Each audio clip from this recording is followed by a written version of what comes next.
राज्यात विधानसभा निवडणुकीची मतदान प्रक्रिया ही उद्या पार पडणार आहे। काल प्रचाराच्या तोफा थंडावलेल्या आहेत, तर आता मतदानासाठी अवघे काही तास शिल्लक आहेत।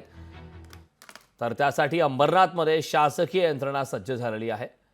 अंबरनाथ विधानसभा क्षेत्रात ईव्हीएम मशीन आणि इतर निवडणूक साहित्याचं वाटप निवडणूक आयोगाकडून करण्यात आले। अंबरनाथ विधानसभा क्षेत्रात एकूण 339 पोलिंग बूथ असून त्यावर सुमारे 2,500 कर्मचारी तैनात करण्यात आलेत।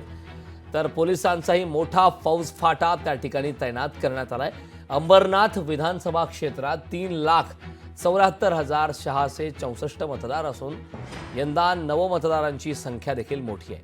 या दरम्यान मतदान प्रक्रिया शांततेत पार पाडण्यासाठी प्रशासनाकडून योग्य खबरदारी घेण्यात आली असल्याची माहिती निवडणूक अधिकारी प्रशांत जोशी यांनी दिली।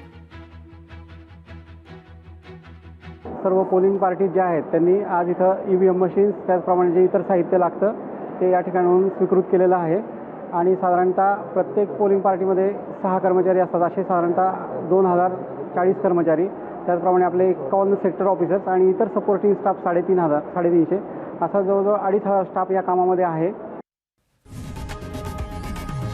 लोकशाही मराठी ऐका, पहा, जागरूक रहा।